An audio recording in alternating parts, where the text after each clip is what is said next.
Hi! A while back I was approached by the company Gaomon to test out and review one of their screen tablets for you guys. The screen tablet that I'm reviewing today is the Gaomon PD1560, 1560, 1560. Anyways, I decided to show a little unboxing before going into my actual thoughts of this tablet. If you're not interested in that, you can skip right ahead to this time of the video. The Gaomon PD1560 costs around 500, but is on sale right now for a little less than 300. All further information is down in the description if you're interested in that deal.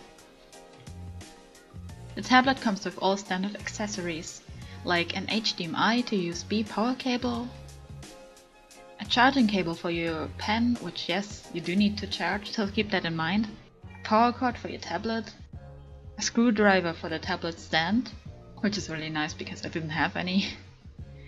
Your tablet pen holder, which comes with 8 extra nibs additionally to the one that is already installed in your pen. So all in all you have 9 nibs. And of course it has the pen, which for some reason I did not film myself unpacking, but it's there.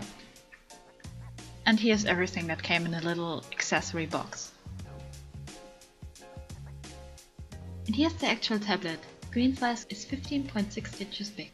And it has the standard screen resolution of 1920 to 1080. The tablet has 10 programmable express keys on the side and weighs in about 1.58 kilograms. The actual screen has 8192 levels of pressure sensitivity, which is a lot compared to other screen tablets like the Wacom Cintiq with only 2048 levels. I personally never actively used the Wacom Cintiq, so I don't really have a point to compare it to since my last Wacom tablet was very small and very old. But all I can say that it feels really nice, and you can definitely tell it has a lot of pressure sensitivity, and it is definitely enough for any digital artist to work with. The last two things Gaomon provides the tablet with are the tablet stand, so you can work with your tablet at any angle you would like, and the bag to put your tablet into, which is real nice of them. However, you do need to unscrew the tablet stand before being able to fit it in. So that is everything that came with the tablet. If you're looking for some juicy stats, you can pause the video now and look at the screen for any information you are looking for, or go onto the Gaomon website to inform yourself. Here you can also download the tablet driver, which is super easy to install. You just follow the on-screen instructions and you are ready to go. After the tablet has been installed, you might need to go into the tablet settings and change your display screen, as well as setting the express keys and calibrate your tablet. And now onto the actual review. So I recorded a little speed paint for all of you using the Gaomon tablet and to have something to show for you while I babble about my experience with the tablet. I've been using this tablet for several weeks now, and I think I can give a relatively experienced opinion on it. But of course I did not encounter all of the problems and all of the advantages this tablet comes with. I recommend you research yourself and maybe check out other alternatives, maybe even Wacom, and see what fits best for you. There's always advantages and disadvantages, and you have to weigh them out for yourself to decide what fits for you and what doesn't. Do not rely on one single opinion. That being said, I'm not gonna give my pros and cons of this tablet, as well as my overall opinion.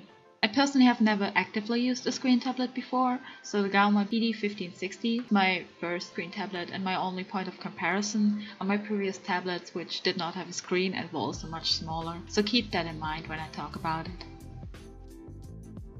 So my pros are, first of all, there's no lag using any of the brushes. The tablet just runs smoothly and is a joy to draw on. You can get a great amount of detail into the lines because of the pressure sensitivity levels, which I personally really much like because I like having a variation of brush strokes in my drawings. The tablet is a perfect drawing size in my opinion, since it's a little bit bigger than a printing paper. I personally would feel like that a bigger tablet is harder to draw on because you have to use your arm more. Obviously you can also add more detail into your drawings, and it's probably a personal preference, but I just like smaller tablets more. Obviously the biggest pro is that it's cheap, and probably the cheapest screen tablet on the market right now. So it's probably a really good tablet for you to start out if you want to try screen tablets for the first time. But if you're a beginner artist, I would not actually recommend for your first tablet to be a screen tablet. I think a lot of young artists have this image in their head where owning an expensive drawing device will improve their art skill. Of course, this doesn't apply to every young artist out there, but I've seen it again and again, and I just want to advise you to be mindful of investing money into products like these that experienced artists draw more use out of than artists that are just starting out. And maybe consider investing money into a smaller tablet without a screen at first, and spending the remaining budget on an online course, art books, or generally study material. The tablet is just a device in the end, and it doesn't matter what you use to draw, but how you draw. I mean, heck, last year I've been still drawing with my very first tablet, the Wacom Bamboo Small. Then also the tablet has the express keys, which is wonderful because many artists use them. I personally prefer using my keyboard, and since the tablet is so small, I have no issues using that. But if the tablet was any bigger, I think the hotkeys were vital. And I know that a bigger version of the Huion, as example, does not have the express keys. Even though the pen has to charge, it's not a big issue. The pen can be used continuously for about 450 hours after 2 hours of charging. So as you can imagine, it works just perfectly fine.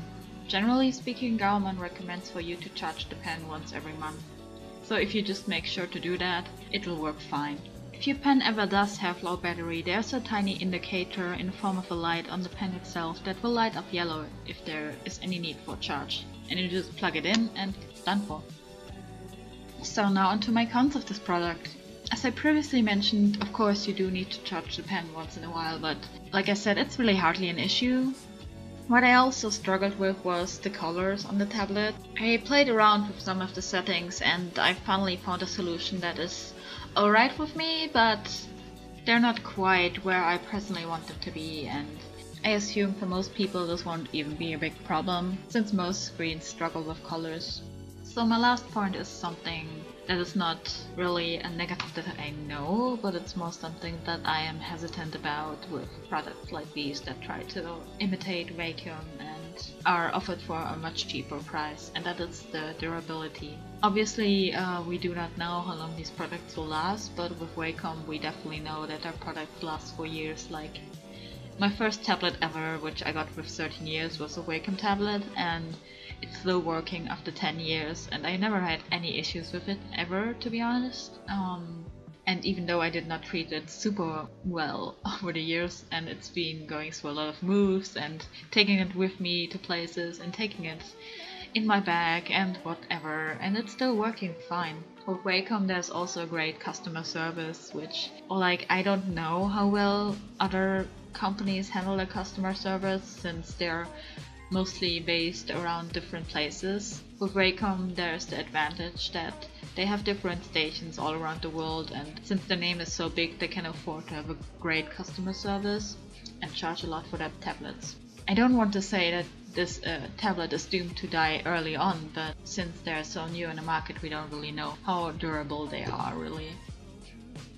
So what is my overall opinion of this tablet? I think it's a great tablet, and they're not paying me to say anything, they just sent me this tablet to try out, and this is my honest opinion. I think when you pay less money you need to be accepting that there are some features that the tablet will not have in comparison to products that are much more expensive. Obviously Wacom also charges a lot more because they're not only the top of the class in their industry, but they're also very much spending money on advertisement that other companies do not spend their money on. I think this is a great alternative, and I'm very happy to see that Wacom is finally getting some competition, which previously they did not really have any competition and could just afford to price their tablets at any price range they wanted to. But now they need to consider their competition more, which I really like. And a tablet for 400 euros like that is just amazing, to be honest. Back in my day, my first tablet was super small. It was barely the size of my hand palm and cost